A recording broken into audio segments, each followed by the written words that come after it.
I'm going to hand over to Sandra. Sandra, would you just like to introduce Dr. Janice Dudley from our think tank to give a quick profile of where she's at on her journey?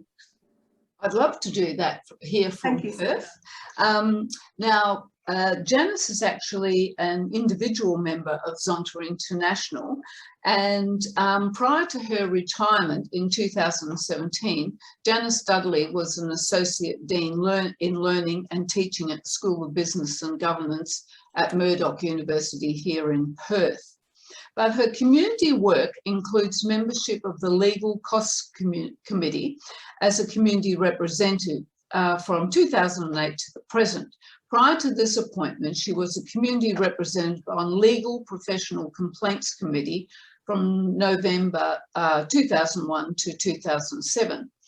But between 2000 and 2008, she served variously as a member secretary and latterly the Deputy Convener of the Board of Management of the Environmental Defenders Office, WA, and I think that's what she's going to be talking about today.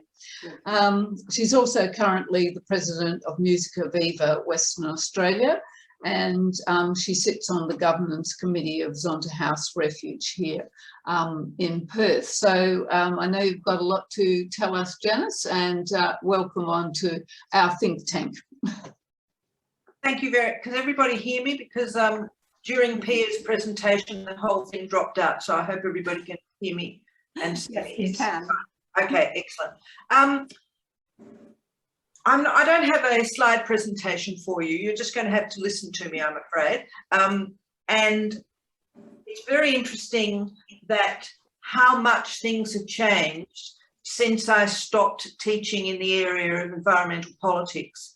And whilst Helen was talking about the need for hope, that's one of the things that gives me hope, in that the amount of work in this area is continuing and that there is vast change and really considerable development in wider recognition of the issues. But I was asked to talk about my climate change journey. And I would say it began in either the late 1970s or early 1980s, when coming out of what was called the Commission for the Future, which was established by the Whitlam government. But we had a poster in our family room that was a picture of the Sydney Opera House going under the water. And the caption said, "If we live as if it doesn't matter, and it doesn't matter, it doesn't matter. If we live as if it doesn't matter, and it does matter, it does matter." Now that's a pretty clunky way of explaining the precautionary principle, which is to say that we should not assume all will be well. We should take into account the possible negative outcomes of our actions and attempt to mitigate them in order to prevent the negative outcomes. So I would say that was the beginning of my climate change journey. Even though I ended up as a political scientist, I began my post-school studies in geology. So I had a degree of scientific literacy, and the area of geology that excited me most was geomorphology, which was the study of landscape and form. So I think those two things came together when I began teaching environmental politics. And whilst it was not a comparison of the policies of different political parties, we inevitably got into the issues of politics. As someone once explained in a very succinct fashion, politics is about who gets what, where, when, and how. I think there are some very important some important reports that came out at the beginning of the century. Prior to, there was the World Environment Conferences, etc. But climate change until the beginning of this century was seen as an environmental issue. It wasn't seen as a mainstream political issue. It was seen as a niche issue in the environmental policy basket. But in 2006, we had the review of Nicholas Stern. Nicholas Stern was appointed by the Blair government, the Blair Labor government in the UK, to look into the economics of climate change. And his report, referred to as the Stern Review, came out in 2006 and was a game changer, because it made very clear that climate change was not, quote unquote, merely an environmental issue. It was a mainstream economic issue. He made a number of recommendations. The benefits of early action outweigh late action. We knew that, but needed to be said. He talked about the overwhelming scientific evidence. But one of the things that was particularly important in my view was that he made very clear that there was, as we know, of course, environmental damage affects the poor far more than it does the well-off. But the Stern Review made very clear that developed countries may in fact have marginal benefits, but underdeveloped countries and the developing world would be massively affected in spite of the fact that they were not significant contributors to climate change. And I think that the Stern Review was very important because it contributed significantly to a level of mutual understanding between the environmental lobbies and the environmental communities and the development communities, that these were shared issues, and particularly an understanding that development and climate were intimately connected, and that there must necessarily be a link between those who are committed to improving the situation in the developing world with improving action on climate change. And I think, in a sense, that is the absolute source of Zonta Says Now as well. It's the linkage between the need to empower the disempowered and the role of climate change in maintaining disempowerment. So the Stern Review came out in 2006 in the UK and was very influential around the world. In 2007, the Garnaut Review, which was established by the Rudd government, that was published in Australia with comparable conclusions and recommendations for political action. And out of that came the Rudd government's attempt to establish a trading system for climate credits. The Carbon Pollution Reduction Scheme, which was went through the normal political process of a green paper and a white paper, but it did not make it through the Parliament because the Greens voted it down and the coalition opposed it. So that was a great setback for many people for climate policy in Australia. I think that, that was the sort of context. And in the way that I used to teach this unit, I used to highlight a number of issues which I think continue.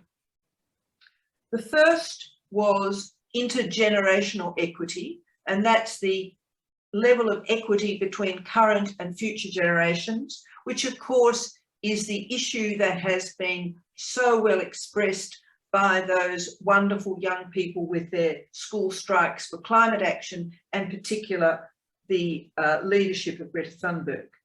The other thing, of course, is intra-generational equity, which is the fact that whether it is toxic waste, whether it is air pollution, the poor and the people at the bottom of the socioeconomic heap bear a greater burden of ill health, financial disadvantage and the like than those who are better off.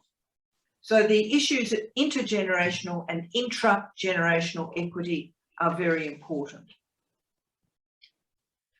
The other issues and dilemmas that I like to highlight to my students, and these were undergraduate students, so they were in their second year out of school, was the issue of climate refugees, which of course Helen highlighted clearly in her presentation with her fairly stark images of the Maldives and the effect of climate change particularly on Pacific Islands. The issue that it will all be right because we'll have technical fixes. So I would get my students to investigate whether nuclear energy is, quote unquote, the solution to climate change. Because of course there are issues relating to nuclear energy, which is of course the storage of long-term nuclear waste. And I'm talking long-term, I'm talking centuries. And the issue, of course, which is the one of intergenerational equity, is whether people in the present should bear the burden and the cost of taking action on climate change in order to protect future generations. So they were some of the things that I used to attempt to highlight to my students, not in order to convince them of a very particular way of thinking about environmental politics and in particular climate change, but to get them to think, which of course, in my view, is the whole point of university education. And I'm just going, this is a very brief overview because, you know, we've listened to some wonderful presentations today. So I'm just going to outline what I think are some of the reasons that we can be hopeful. Helen, in the end of her presentation, said, let's be hopeful. We need to hope. We can't give up. Well, I think that the young people who are engaging in the stool strikes for climate action, they are a wonderful example to us all. Several of our think tank members said, why don't the politicians listen? I think it is very interesting that in the forthcoming federal election in Australia, that we have a very significant numbers of independents standing on, and one of their major arguments is climate change. And I don't think it's coincidental that virtually all of these independents are women. I think the solar uptake in Australia is a huge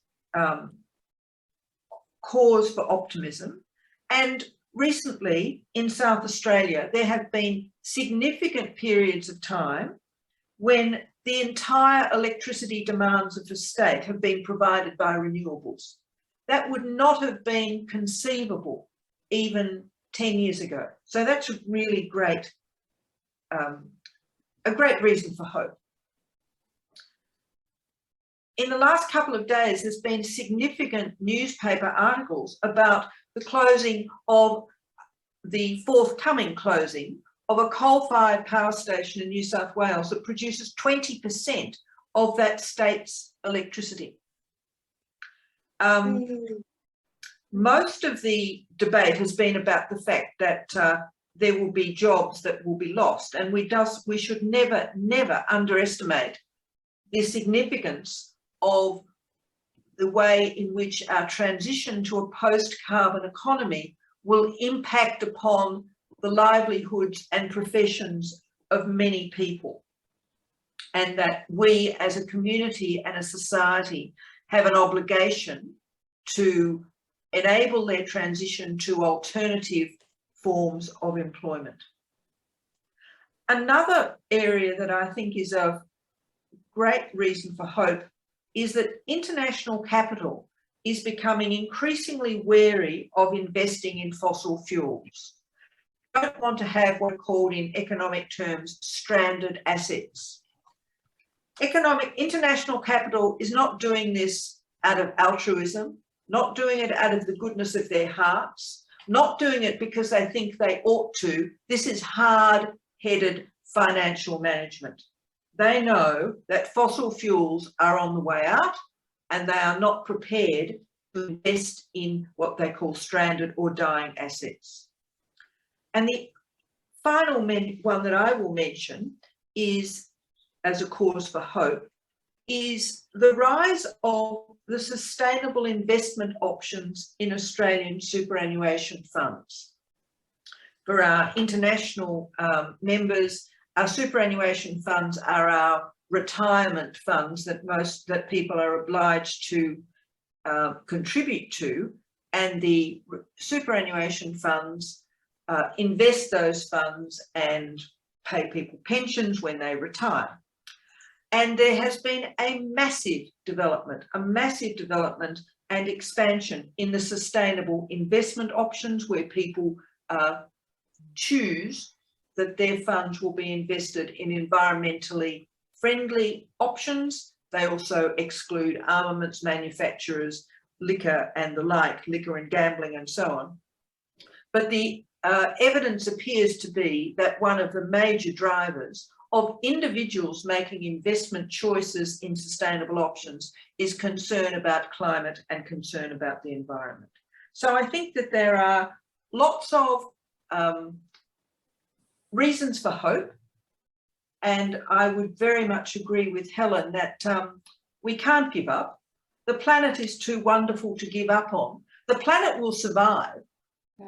The planet will survive.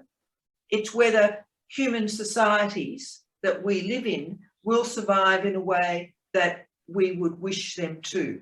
And if you think of all the wonderful things that human societies do, art, music, community, literature, all of the wonderful things that human beings can generate, it would be a terrible shame if we all let it go simply because we could not take any account of how our current actions affect the future. So that is wonderful. That is a really good insight into how everything pieces together. I'm just very aware that we have 5 minutes left of our allotted time, and we've got a lot to get through. But I just want to give you a double thumbs up for linking. You've got the Stern Review with Ross Garnaut's work and bringing it into the current time with the environment of the election and everything that we've got coming up. Was an absolutely brilliant journey. And I'd like to thank you very, very much for sharing that journey with us today. And I think we will get far more. I now know which things to ask you about for future meetings, which will be absolutely wonderful. Thank you so much. My pleasure, Carol, my pleasure. Thank you. If you have any messages for Janice, put them in the chat line, please, or email her via Zonta Says Now if you need to. Okay, that was just wonderful. I'm just